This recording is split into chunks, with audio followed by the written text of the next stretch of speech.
Hello everyone, it is me Vegeta T23 and welcome back to my new What If. Today is the last part of What If Raditz became good. The reason it's the last one is because after Broly movie I don't have anything else to cover.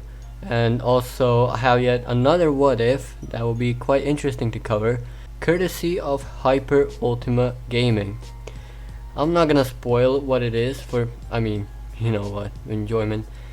In the last part, we covered Battle of Gods, and it ended like normal, going through Goku's, Raditz's, and Vegeta's training, and the battle against now revived Frieza, which he gets disposed of by Raditz instead of Vegeta.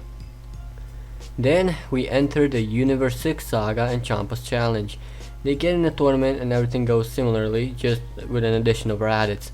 After the tournament, we get into the Goku Black saga and Trunks' rage boost after the death of Bulma. We see the two fights against Black and Zamasu. The first time they fail obviously, but the second time they actually seal Zamasu in the Mafuba and beat Black. The timeline isn't destroyed by Zeno this time. Then we enter the Tournament of Power and we basically replaced Frieza with Raditz. With the recap out of the way, let's finish the series. We have our 10 warriors from Universe 7, and the first thing our trio does is notice Jiren, the warrior from Universe 10. They are amazed by his speed the second Goku approached him. The Grand Priest announces the beginning of the tournament, and everyone gets in their positions. As soon as it starts, Saiyans split up, making Gohan's plan null and void. They eliminate many warriors from various universes in just a few minutes after beginning the tournament. Literally everything goes like in the original, except that Frieza isn't around and it's Raditz in his place. It's all the same until the point Goku gets hit by the Genkidama. Raditz is livid because of what happened to Goku, but also weirded out that someone so strong exists. Raditz takes Goku's place and attacks Jiren. Jiren is easily handling Raditz, but then, as Goku was about to be eliminated, a bright flash of white light appears, and of course it's Goku and his Ultra Instinct. Raditz is wondering about what the new form is, but after seeing it in action, he remembers Whis telling them about a technique that allows the user to move without thinking. He grins and looks at the bleachers and sees all destroyers starting to get up, to give gratitude towards Goku of course, and Beerus nodding to Raditz. Raditz now confirms his suspicions and just watches Goku take on Jiren. Once Goku gets tired, he rushes over to protect him until he's ready. Then encounters Kale and Caulifla and decides to fight them, and just like in the original, Kale goes berserk, but Jiren does his thing to calm her down.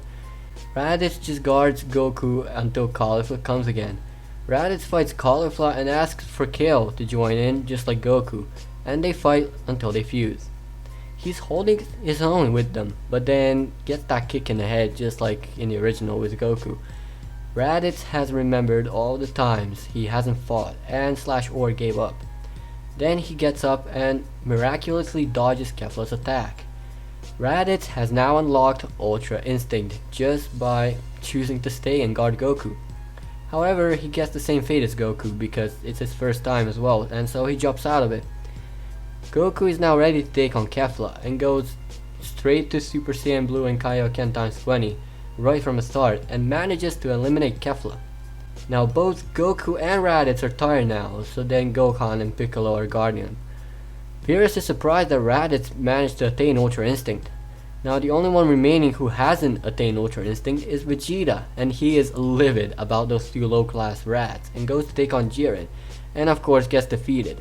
But then, Vegeta remembers how many times pride has brought him down, and that pride won't win this battle. Eventually, he too attains Ultra Instinct and really gets himself into it. However, just like with Goku and Raditz, he doesn't last very long and drops out of it due to strain. Goku and Raditz, in their weakened conditions, take on Jiren and they use all their power but to no avail. 10 minutes before the tournament ends, Raditz tries to take himself and Jiren out, but Jiren kicks him to boost himself back up. However, Raditz isn't eliminated. Vegeta gives the last bit of energy to Goku while he's falling, and Goku tries his best but it's for nothing. Goku then enters Ultra Instinct the second time and takes on Jiren. Goku's getting overpowered, but then we see someone join in the fight. That someone is Raditz in his Ultra Instinct, and so he joins Goku. They are now overpowering Jiren, and 2 minutes before the end, they take him out. The remaining survivors are Goku, Raditz, and 17. When asked for the wish, they look at each other and then Raditz speaks up. Can you revive all of the universes that were destroyed, during this tournament? All universes get restored and they win the tournament. Now, they're chilling on Earth, but far in a galaxy.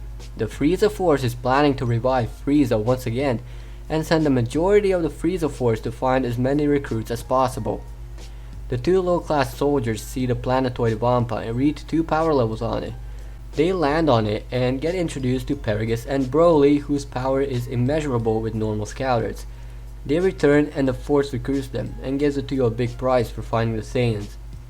Meanwhile, 2 other low-class soldiers are on Earth searching for the Dragon Balls, and Trunks notifies Bulma about that. They get to the place where the last Dragon Ball is and question those soldiers. Frieza's ship descends and no word spoken. They realize what they're doing here. Paragus notices the prince and of course commands Broly to kill Vegeta. Everything goes as per normal until Paragus decides it's enough and reaches for the remote for the shocker. And guess what? It's not there. Broly is getting more and more insane, but Goku manages to calm him down enough so he listens to him. Broly calms down and goes to his father. Goku, Vegeta and Raditz propose to them that they stay on Earth, but Paragus is reluctant and decides to lead the Frieza Force, which is now Paragus Force. So there is no legendary Super Saiyan, no Gogeta or Goditz or Vegeta even. Dragon Balls are safe and Vegeta is thinking to himself, well, I was right. A Saiyan was destined to rule those bunch of losers. From day one, we proved Frieza that we really are a superior race. And with that, this what if is finished. Thank you all so much for sticking around. If you think my what ifs are trash, then this is the dislike button. But if you enjoyed it, hit that like button, and if you'd like me to make your idea come true, comment down below. And as always, peace out.